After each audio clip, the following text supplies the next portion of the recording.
खुद से ज्यादा उन दोनों पर भरोसा करते थे उधो सिंह। सोचा था तीनों बेटा दूर है तो ये दोनों सहारा बनेगा। सुख दुख में जब कभी आवाज दूंगा तो दौड़ा चला आएगा। अपने बेटों से भी ज्यादा तवज्जो देने लगे थे डब्लू और विवेक को, किंतु इन दोनों ने केवल 30,000 रुपए की खातिर बुजुर्ग उधो सिंह की जान ले ली। डब्लू और विवेक के कहने पर उधो सिंह बेखटके उनके साथ घर से निकल गए। दोनों लड़के घर लौट आए पर उधो सिंह नहीं लौटे। घर में पत्नी को छोड़ अपना कोई नहीं था। जब नाते रिश्तेदारों को उनके गायब हो जाने की खबर मिली तो सबके सब ने उन्हें खोजना शुरू किया। डब्लू और विवेक भी उन्हें खोजने का नाटक करते रहे। हर संभावित ठिकानों पर उन्हें खोजा गया पर कुछ पता नहीं चला। पास के एक बगीचे में जब कुछ लोग उनकी तलाश में जाने लगे तो उन्हें डब्लू और विवेक ने रोक दिया। दोनों ने कहा ये पूरा बगीचा छान मारे हैं पर वो यहाँ नहीं मिले। दोनों की बात पर यकीन कर लोग बगीचा नहीं गए। अगले दिन सुबह में जब कुछ लोगों का मन नहीं माना तब वे बगीचे में चले गए। बगीचे के पास के कुएं में उधो सिंह की लाश मिली। खबर पाकर परदेश में रहने वाले बेटे घर पहुंचे। बेटे आदित्य कुमार सिंह ने सोचा पैर फिसल जाने के कारण कुएं में गिर गए होंगे, उस कारण उनका अंतिम संस्कार कर दिया। 2 दिन बाद बेटा अपनी माँ का मोबाइल देख रहा था। उसने देखा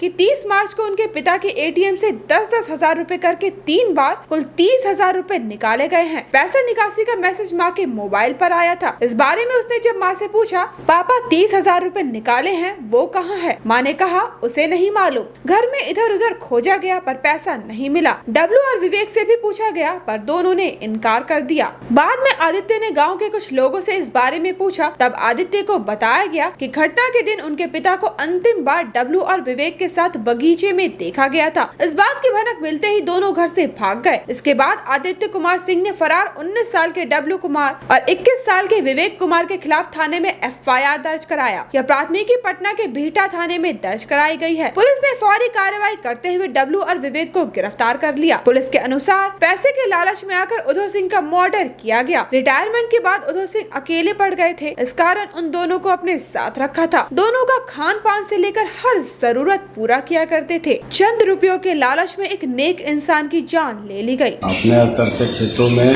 जहाँ फसल था उस अपने खेतों में निगरानी की है, वहाँ पे नहीं पाया गया। बगीचों में भी गए, नहीं मिले।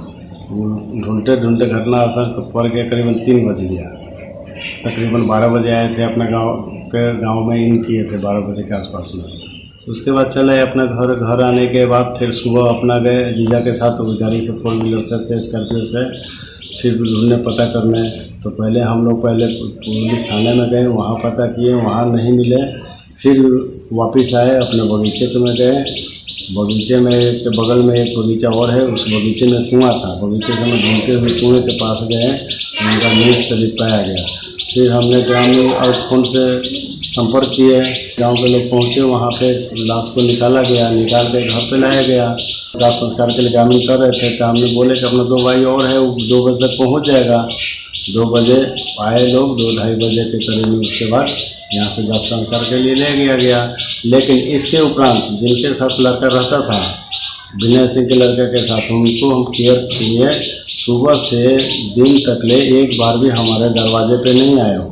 तो इस हम लोग उसको कुछ शक था कि मतलब उसको पूछेंगे कहाँ पे गए, तुम्हारे साथ पिताजी रहते थे, तो हमारे पिताजी कहाँ है, नहीं है वो पता नहीं। लेकिन वो फ़ोन पे हम संपर्क करते रहे। वो बोला कि तुम्हारे पिताजी सुबह हमारे से भेंट है। लेकिन हमारे घर पे पता लगा कि वो दोपहर के समय में वो दोनों लड़के बुला के ले गया था। फिर दाह संस्कार में लग गए। 2 दिन के बाद दूध के बिहान होके हमारे माता जी के मोबाइल हमारे पास में कोई लड़का ले आया था।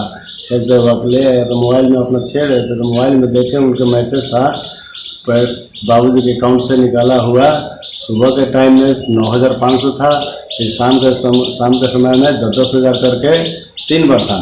एक बार 4 ट्रांजेक्शन था। लेकिन एक बार नहीं निकलने का ही था। तो इस आधार पे हमें शक हुआ। तो हमने अपने भाई को भेजा वहाँ में बैंक में फुटेज देखने के लिए। वो लड़के के पास कॉल किए तो लड़का पूछे कि भाई पैसा वैसा निकाले हो, तो बोलता है कि नहीं हम पैसा नहीं निकाले हैं। वो हमें सुबह के ही टाइम पे भेंट है। और जब भाई गया बैंक के परिसर में, ATM परिसर में, वहाँ बैंक में दिखाया गया उनको फ़ोटो, इस दोनों लड़का के फ़ोटो।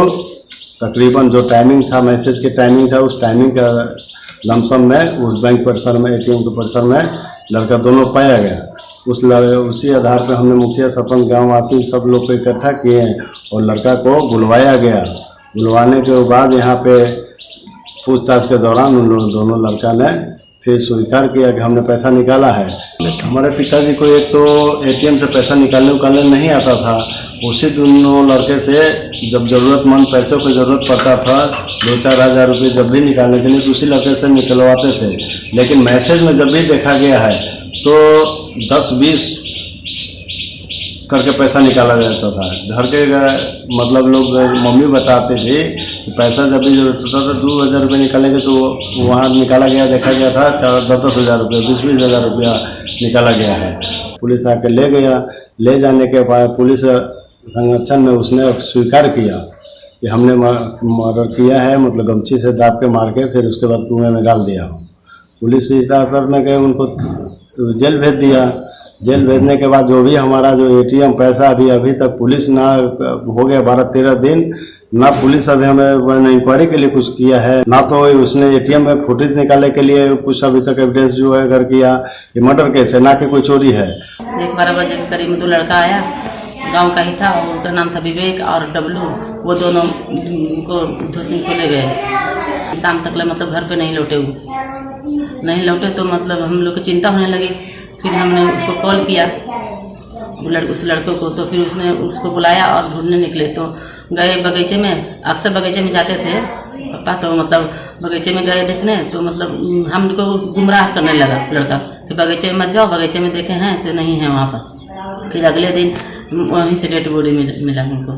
आप लोग कहाँ ढूंढे थे उनको? हम तो बगीचे में चारों पट्टी में खेत बधार जो होता है वहाँ सब लोग देखे थे। बगीचा में आप लोग नहीं गए? नहीं, बगीचा में वो जाने नहीं दिया। गुमराह करते रहा कि बगीचा में ढूंढ लिए हैं, इसलिए नहीं गए। कोहराम लाइव के लिए राजेश सिंह की रिपोर्ट।